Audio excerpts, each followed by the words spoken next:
Hi అండి, welcome to గుమగుమలు recipes. ఈరోజు మనం బర్రెపాలతోటి ఇంట్లో నెయ్యి సులభంగా ఎలా తయారు చేసుకోవాలో చూద్దాం రండి. ఇక్కడ నేను ఒక బౌల్ తీసుకొని అందులో కొన్ని వాటర్ యాడ్ చేసుకున్నాను, ఎందుకంటే పాలు అడుగంటకుండా. ఇక్కడ ఒక 1 లీటర్ పాల దాకా నేను తీసుకున్నాను. ఇప్పుడు స్టవ్ ఆన్ చేసి పాలను ఒక 2-3 పొంగులు వచ్చిన దాకా ఉంచుకొని కాచి చల్లార్చి ఆ పాలను నేను ఫ్రిడ్జ్లో పెట్టుకున్నాను. ఇక్కడ నాకు ఫ్రిడ్జ్లో పెట్టుకున్న మీగడ ఇలా వచ్చేసింది. సో ఆ మీగడనంతా నేను ఒక డబ్బాలో కలెక్ట్ చేసుకొని కలెక్ట్ చేసుకున్న మీగడ ఒక 15 డేస్కి నాకు ఇంత అయ్యింది. ఇక్కడ ఈ మీగడనంతా నేను ఒక మిక్సీ జార్లోకి తీసుకుంటున్నాను.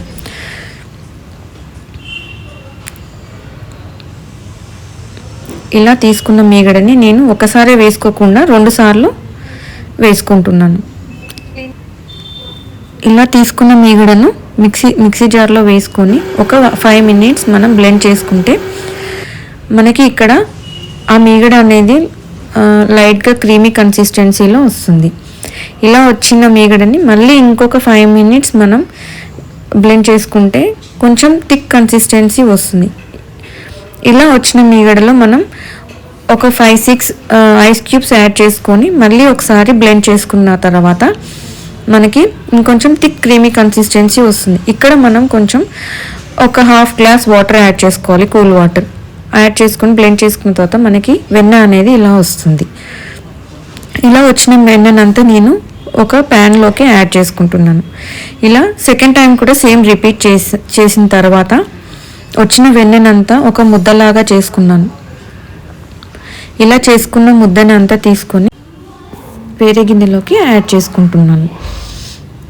ఇలా యాడ్ చేసుకున్న వెన్నెలోకి నేను కొన్ని నార్మల్ వాటర్ అయినా పర్లేదు, కూల్ వాటర్ అయినా పర్లేదు. సో నేను ఇక్కడ కూల్ వాటర్ తీసుకొని దాన్ని బాగా క్లీన్ చేసుకుంటున్నాను. సో ఇలా క్లీన్ చేసుకోవడం వల్ల మనకి దాని లోపల ఏదైనా పాలు కానీ మజ్జిగ కానీ ఉంటే అది బయటకు వచ్చేస్తుంది. సో అలా తీసి పక్కకు పెట్టుకున్న దాన్ని అంతా స్టవ్ వెలిగించుకొని అక్కడ ప్యాన్ పెట్టేసుకొని ప్యాన్లో ఆ వెన్న ముద్దనంతా యాడ్ చేసుకుంటున్నాను.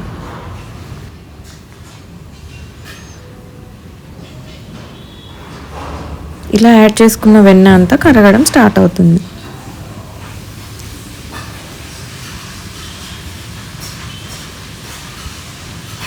చుట్టూ ఏదైనా వెన్న గిన్నెకి అంటుకుపోయి ఉంటే అదంతా ఒక దగ్గరికి అనుకోండి. ఇప్పుడు వెన్న బాయిల్ అవ్వడం స్టార్ట్ అవుతుంది. సో ఇలా బాయిల్ అయిన వెన్న అంతా నెయ్యి రూపంలో మనకి ఇక్కడ కనిపిస్తుంది. ఇలా కొంచెం ఎర్రగా వచ్చింది కదా అని తీసేసుకోకుండా మరి కాసేపు మరిగించుకోవాలి. ఇలా మరిగించుకోవడం వల్ల మనకి నెయ్యి అనేది ఎక్కువ రోజులు నిల్వ ఉంటుంది. ఇక్కడ చూస్తున్నారు కదా, నాకు ఇలా ఎర్రగా వచ్చేసింది. ఇప్పుడు నేను దీన్నంతా ఇంకొక బౌల్లోకి షిఫ్ట్ చేసుకుంటున్నాను.